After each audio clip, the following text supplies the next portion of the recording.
Hello everyone, this is General Hand Grenade. Welcome to my war room in Prince George, British Columbia. Well, I had some work to do around the house this weekend, so I stayed home from the lake. The weather was pretty crappy anyway. It was raining most of the weekend. It's nice out there today, but it's Sunday and I've got a few more things to do around here. I thought I'd make a quick video here. There was a thread that I was reading on axisandallies.org, and I thought it was really interesting because it combines so many rules and rules that I just recently made videos about. Everybody was bugging me about making a 2.5 hour video on naval warfare, and they're bugging me like, why should anybody sit there for 2.5 hours and watch it? And I'm going to show you why. Because the thing is, the rule book, it doesn't have all of this stuff on one page, right? Like, you have to read here and there, and and then a couple pages later there's something else, and a few pages later there's something else after that. It just that's the problem with rule books that we have is you can't just sit there and read all the rules about carriers and planes. You have to look under planes, and you have to look under carriers, and you have to look under combat, and you have to look under movement, and eventually you get the whole picture. And that's why I decided to make a video, and that's why the video lasted 2.5 hours, was because if you went through the whole video and tried to explain everything that was in there, that's what you come out with, if you want to provide examples and explain it in the detail that I did.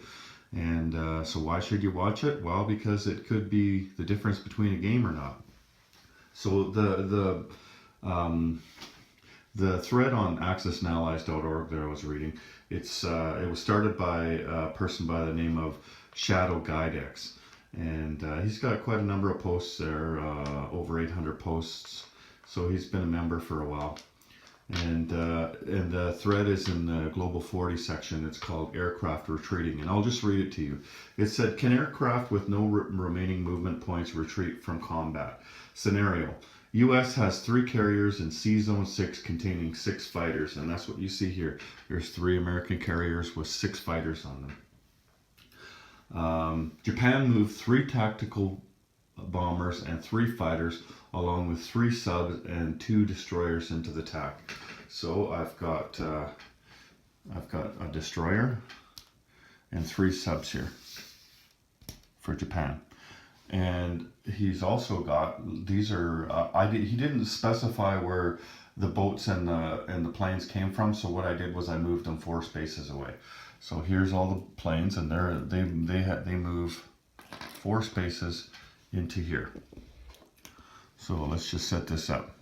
We've got 3 tactical bombers and 3 fighters. Now, he wasn't expecting this because these were all 4 spaces away, and he didn't think they'd be able to land. He's an experienced player. He's played for many years. It's just this, as I keep going, you'll see why. Like, so many things had to happen for this scenario to happen. So he forgot, he'll never be able to move those fighters in there. All he's going to have is 3 subs and a destroyer. So it's safe for me to have my aircraft carrier and my fighters in here. And I assumed that there was a battle here, and that's what was left, and that's all he had left in there. So moving on here. The 6 aircraft moved 4 spaces to enter the Sea Zone, which ended up being legal because the player was purchasing 3 carriers. So here we have this is what the Japanese player purchased, and I showed you what the combat move is. He fly in and attacks, and each of the carriers, the American carriers, was damaged by subs which can't hit aircraft, and he called a retreat. He left the aircraft in the Sea Zone and submerged the subs. At the end of the turn, he landed the 5 surviving aircraft on the carriers, and I had to remove my surviving aircraft because the carriers were damaged. Almost all aircraft on both sides missed.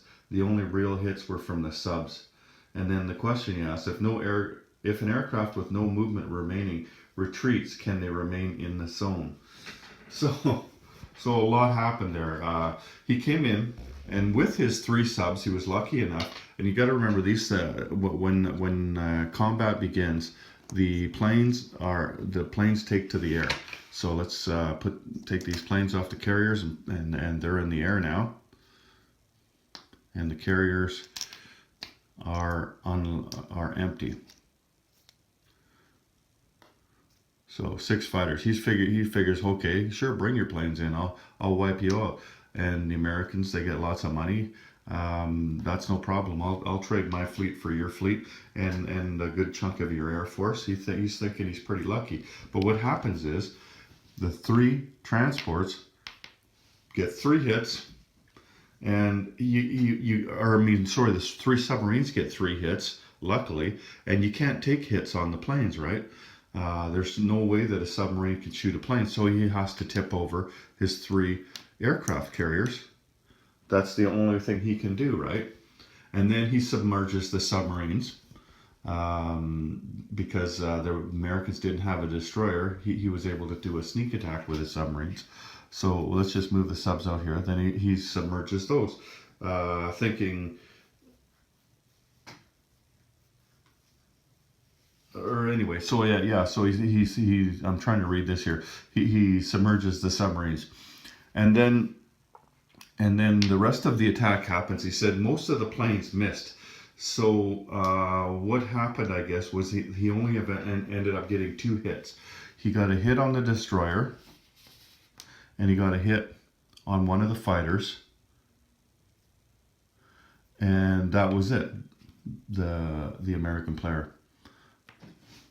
So then the Japanese player says, "Okay, that's it. I retreat." And so all he had to do was submerge his subs. He said, "Battle's over." And the American player's going, "What?" This is Shadow Guide X. "What do you mean it's over?" "No, we got lots of things left in there." And the guy says, "No, it's over. Battle's over." And so then the Japanese player finishes his turn. He finishes his non-combat movement and everything, and now it's time for the American and the American to do something with his fighters. Now, if he had Korea here, if he owned Korea, let's move these guys off, and it would have been a good idea. And it's Simon piped up on this thread and said that it's always a good idea when you're taking C Zone 6 to take Korea, and this is why. Because now the American player, he can't land his planes in Japan because he doesn't have Japan. He doesn't have a carrier anywhere around here. Remember, you can go 1 zone away with your planes. If your carrier gets damaged, you can't land these on these carriers, but you could move them 1 space away. So if he had Korea, he could have moved them over and landed them. And in that case, the Japanese player wouldn't have broke off the attack, right? He would have just kept attacking. But he knew that the American didn't have a space to land. So they didn't have Korea, and they didn't have a space to land. They didn't have Japan. They didn't have Korea. They didn't have a carrier anywhere around here that they could land them on. So all of these planes are dead. They're destroyed. And it was a brilliant move made by the Japanese player. So then what's left here is all these planes and these 3 subs. These things are all off now. And the Japanese player finishes his turn, puts the carriers on, lands the planes onto the aircraft carriers.